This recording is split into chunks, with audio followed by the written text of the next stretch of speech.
अगर आपके घर में भी ऐसा चेयर पड़ा हुआ है तो फेंकने का सोचिएगा भी मत, क्योंकि ये चेयर बहुत कामदायक और बहुत कंफर्टेबल है।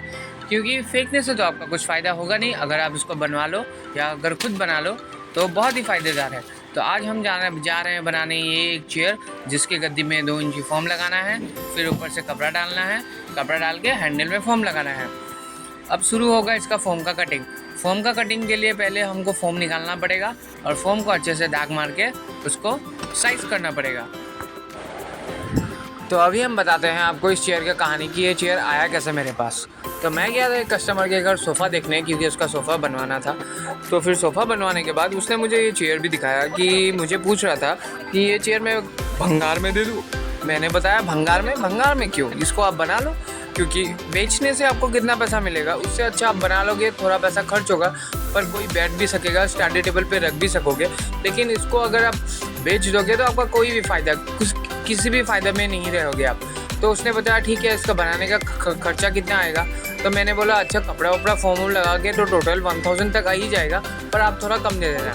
तो बस सीट में ही फोम डालना था और आपका ऊपर से कपड़ा डालना था, और ऊपर से हैंडल, मेन जो था इसका हैंडल में ही प्रॉब्लम था, क्योंकि हैंडल का कपड़ा जो है वो पूरा हाथ से स्टिच होगा और हाथ से स्टिच करने में ही बहुत टाइम लगता है। तो इस हिसाब से पहले जो है इसका पहले फोम का दाग मार के हम लोग एक साइज से कपड़ा फोम काट लेते हैं, और उसके बाद से इसको अच्छे से छटाई करके उसको पूरा गोल करते हैं, ताकि परफेक्ट गोल निकले।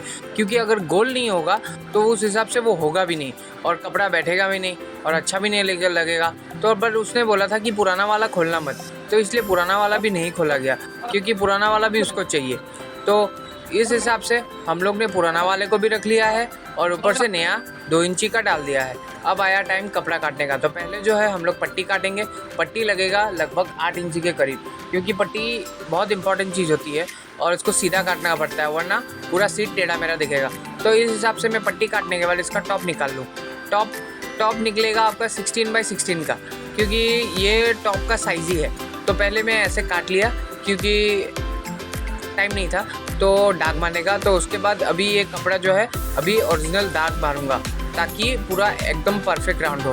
इसके बाद ये कैंची से गोल गोल काटने के बाद इसका जो टॉप है वो क्लियर हो जाएगा, और उसके बाद हम लोग को बस स्टिच करना है और फिटिंग करना है। स्टिच और फिटिंग करने के टाइम में ज़्यादा टाइम तो लगेगा नहीं, क्योंकि बस स्टिच और फिटिंग वो दोनों ज़्यादा टाइम नहीं लगता है, उसमें जल्दी हो जाता है। और ये करने के बाद हैंडल का काम करना पड़ेगा।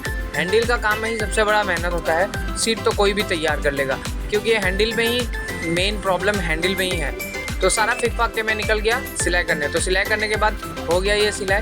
तो अभी जो है इसका सीट बिठाना पड़ेगा अच्छे से, ताकि चारों साइड एक साइड से बैठे और कस्टमर को बैठने में भी आराम आए। तो इसको दोनों साइड से बारीकी हम लोग एक समान खींच लेंगे, ताकि जो है भाग ना जाए कपड़ा। तो चारों साइड एक समान खींचने के बाद एक साइड से सहला के खींच के मारना पड़ता है, ताकि मतलब जो कपड़ा खींचा हुआ हो उसका दागी ना दिखे, या आप वैसे भी बोल सकते हो। तो इस हिसाब से ये कपड़ा का जो है दागी नहीं दिखना चाहिए, मतलब खींचने का एक दागी निकलता है तो वो दागी नहीं दिखना चाहिए, वरना ये ठीक नहीं होगा, परफेक्ट फिनिशिंग नहीं आता है। तो इस हिसाब से ये कपड़ा खींच के मारने के बाद ये गद्दी हो गया था तैयार। बस ज़्यादा टाइम नहीं रहा, अभी इसका ऊपर का काम करना बाकी था। ऊपर का काम में ही मेरे को बहुत टेंशन हो रहा था, क्योंकि ऊपर का काम सिलाई का काम में ही बहुत प्रॉब्लम होता है। तो अभी ये जो गद्दी था नीचे तैयार हो गया था, और इसके ऊपर कपड़ा मार देने से भी ठीक था नीचे में बंद करने के लिए। तो ये गद्दी हो गया था तैयार पूरा फुल्ली। तो अभी जो काम था अभी चेयर का था। तो मेन जो कठिनाई वाला काम था वो ये बार का। तो ये बार जो है, ये बार में मैंने पहले 1/2 इंची का थर्माकोल लपेट लिया है। लपेटने के इसलिए लपेटा है क्योंकि ये फोम 1 इंची दिया है मैंने, क्योंकि फोम डायरेक्ट हाथ में लग रहा था। तो 1/2 इंची का थर्माकोल देने के बाद अभी ये हो गया मोटा, और मोटा होने के बाद अभी अच्छा लग रहा है। और थर्माकोल लपेटने के बाद उसके ऊपर उसका साइज़ का हम लोग ने फोम काट लिया। फोम काटने के बाद फोम में दोनों साइड हम लोग ने अच्छे से डेंड्राइट लगा दिया, और डेंड्राइट लगाने के बाद इसको एक साइड से पेस्टिंग करना शुरू कर दिया है। पेस्टिंग इसलिए किया है ताकि ये अच्छे से चिपक जाए, हमको सिलाई करने में प्रॉब्लम ना हो। उसके बाद उसको नीचे के हिस्से में घुरा दिया। नीचे के हिस्से में इसलिए घुराया क्योंकि जॉइंट नीचे की तरफ रहे। अब आया कपड़ा लगाने के टाइम, तो उसका मुंह में जो है हम लोग रस्सी बांध के एक गांठ मार देता है ताकि मुंह जो है पूरा बंद हो जाए। तो इस हिसाब से मुंह जो बंद हो गया था, अभी था पूरा हाथ से टेकिंग दे के सिलाई करना। तो टेकिंग दे के सिलाई करना ही सबसे बड़ा काम है। तो आइए देखते हैं कैसे ये टेकिंग दे के सिलाई करते हैं।